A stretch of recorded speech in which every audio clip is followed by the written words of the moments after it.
quick brown fox jumps over the lazy dog. It's where we all begin. Welcome to Lazy Dog Typewriters.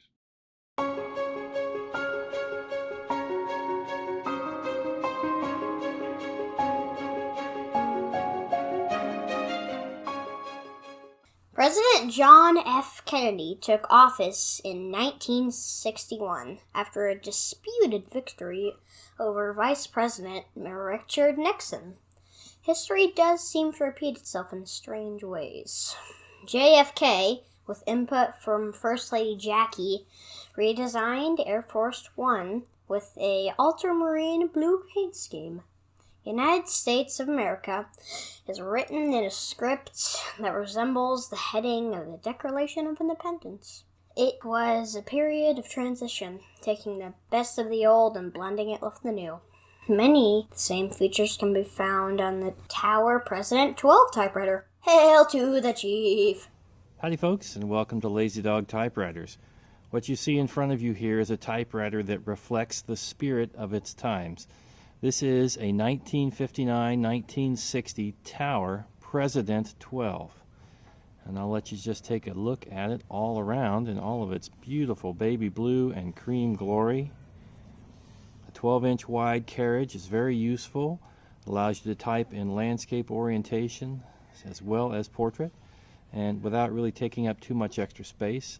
If you wanted to operate like a normal 10-inch or 9-inch carriage, you just move your margin sliders in, and you hardly even know you have a much wider carriage, 2 extra inches. So I say it reflects the spirit of its time. What were those times? Well, for starters, this machine was only made for 1 year, as I noted. So right at the end of the Eisenhower administration and the beginning of the Kennedy administration. So just 1 year. And it really reminds me, especially given its name, the President 12, of Jackie O. So Jacqueline Kennedy, who, as one of her initiatives as the First Lady, oversaw the repainting and configuration of Air Force One, which of course was a Boeing 707 that was modified as the presidential transport. I think Eisenhower had used a series of propeller planes, but the 707 was just coming into speed in the early 60s, and they used it for the president. And they decided to use a very pretty baby blue paint scheme, a very distinctive paint scheme, which we have kept with us for 50 or more years. And that makes it a perfect example for me of this typewriter, which we have also kept for 50 or more, actually 60 or more years here in 2020 as that year draws to a close. So what's neat about it is it's a combination of two styles. The upper half and the back half are Series 5, new Series 5 parts. And in the bottom half are Series 6. So you have a wedding, a transition, if you will, of those two styles. And so what you see here on the 6 is more commonly seen on the Citation, sometimes also Constellations. But as you look here on the right, you have the exact same rounded carriage, but new knobs, as you do on the 5 series, so the Silent Supers, etc. Continuing on around, we have the Tower branding. Now, but this was Sears' internal house brand. Later on, they dropped, not much later on than this, they dropped the Tower brand as a standalone brand and just called it Sears Tower, and then ultimately just plain old Sears. They didn't want to have a standalone brand competing with their own brand identity. Okay, but speaking of brand identity, check out this Tower logo. I just love it, this script Tower logo. And that's sort of a precursor to what we have here, because this is a script machine.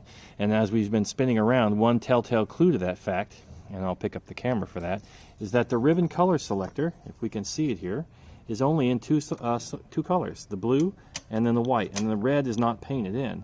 I know it's a little bit sunny out here to see that, see if I can give you maybe a better view.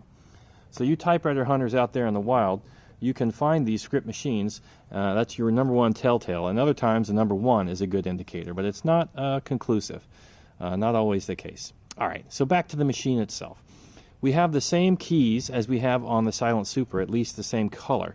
You have the user-controllable set and clearing of tabs from the front, whereas it's a single long bar now to accommodate this new metal aluminum frame. A beautiful baby blue space bar. This other logo is often called the atomic logo, and I'll zoom in on that for you. I like to think of it as an atomic symbol of an atom with an electron spinning around it. But I was also told by another collector in the know that this is actually an S and an R that's stylized. It's kind of like those French pictures. You look at them and 1 minute it's a beautiful young lady and the next minute it's a hag. It's all up to you and what your own personal Rorschach test is. Rorschach, say that 3 times fast. But I like to see the atomic logo, but I can definitely see the S and the R, and now that I see it, I can almost not unsee it. It really is one of those French paintings. But S and R, of course, stands for Sears and Roebuck. All right. So let's just go over the general typewriter features. Another thing we talked about, how this is a period of its zeitgeist. This is really a machine of 2 eras. Again, because we have a paper bale, but we also happen to still retain our paper fingers. Sometimes I call those paper claws, but they're paper fingers. And they will keep the paper attached firmly to the platen, and they do a great job, but they're totally not necessary when you have a paper bale. So it's a belt and suspenders approach, as I think I mentioned. You've got your carriage knobs, platen knobs here, your carriage release levers here, just for the new guys. We have a really neat paper support, which just pops up. Your margins are set and slid into place by just pressing and sliding. Very simple. I much prefer that to the magic margins, which are magical, but sometimes unintentionally set. You can't unintentionally set the margins on a Smith Corona /Tower/Sears machine. We've got a little paper guide here on the left, which helps you put the paper edge right where you want it to be. You've got your line selector over here, so 3, 2, and 1. We're still waiting for a 1.5 machine to arrive on the scene. That will come later. We've got our paper bale rollers. We have our paper eraser table here. Of course, nobody wants you to erase anything ever on a typewriter, because then I will spend my life cleaning up the eraser guts. And that's pretty much all I had to do for this machine, was just clean out some guts, because it really was in mint condition in its innards. Okay, I have a single color ribbon. Because you have a large pica cursive script typeface, you can only use single color ribbons, and that is because, and I'll zoom in on the typeset for you, those characters are large enough that they will straddle the difference between a bichrome ribbon, meaning upper and lower sections of the ribbon. So you end up with this kind of strange, you can load a bicolor ribbon if you want, but you now have an art project where you have half of your letters are black and half of them are red or green and purple or whatever you want to do. But the point is, it's intended to be used with a single color ribbon so as to have a normal typed output. Okay, still on the front of this machine, which also goes away later on, you have a manual ribbon reverse lever. So in case the ribbon reverse mechanism, which is located here with these little arms, doesn't trigger on its own, you've got a failsafe back here. You also have a touch control selector, which does have a bit of an impact from light to heavy and some numerals to indicate which is which.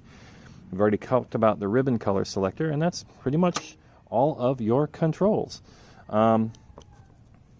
A beautiful, beautiful machine.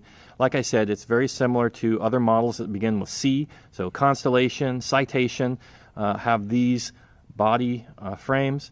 But again, this is such a marvelous machine. One, because it's so pretty. One, because to me it reminds me of the redesign of Air Force One and Jackie O and her sense of style that she brought to the presidency. And we are ending one presidency and beginning another as I film this. And because it was only made for 1 year. This was made in 1959 to 1960, and that's it. Now, why is that? Well, not because it wasn't popular, but because it was a transitional machine. And in fact, from an economics point of view, your sharp-eyed business buyers in retail merchandising, they bought up the old supply of Sears, of Smith Corona parts, these curved portions, and they used them up. And when they ran them out, there were no more to make, and that was the end of the Tower President line. So it really is just an artifact of time in so many ways. It's one of my favorite typewriters. I'm not sure I can bring myself to ever part with it, but we shall see. And I wanted to bring it to you on a glorious sunny December day in 2020, which has been a long year, a transition of its own. So let's go ahead and get this set up, and we will give you a quick typing test so you can see this cursive script in all of its glory. I would be remiss in my duties as a reviewer if I did not take a moment to also give you a chance to look at the glorious case that the Tower President XII comes in. Now, I have affixed an appropriate presidential seal, Freudian slip, into this typewriter. But It really is pretty because I love this sort of metallic tweed that you don't often see.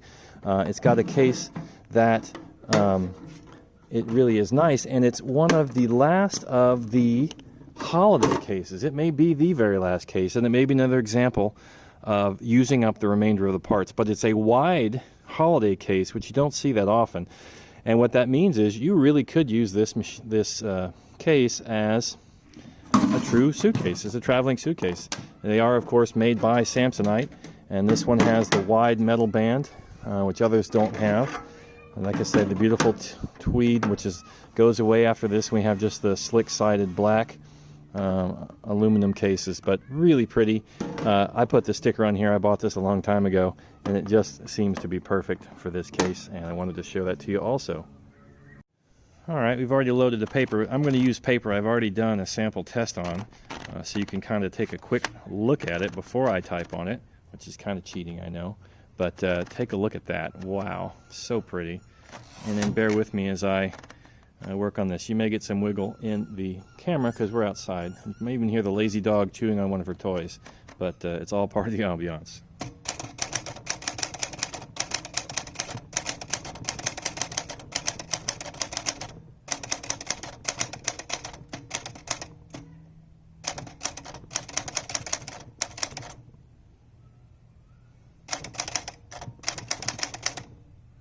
Let's get the bell. A nice, sweet little bell. Okay, sorry for the jiggly bouncies, but I can't really control that on this table. It's script. It's beautiful. What more do I need to say? It's got a beautiful blue ribbon that matches the color of the typewriter. I love, a little quirk, I love matching the ribbons to the typewriters. Some of them call for black and green, some of them call for blue, some of them call for blue and green, some of them call red and black. But I don't know, I enjoy doing that. So, as we said in our introduction, and as we have repeated throughout, this really is a transitional machine. It speaks to the period of the time, 1959, 1960, Air Force One, the presidential remodel, the class and style of Jackie O as she entered into the White House. Just a wonderful machine. I hope that you have enjoyed looking at it with us and admiring it and admiring a thing of beauty that only existed for a very short time.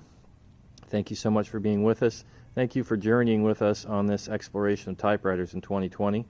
It's been a long and unexpected journey this year, and we are really glad that you came along with us.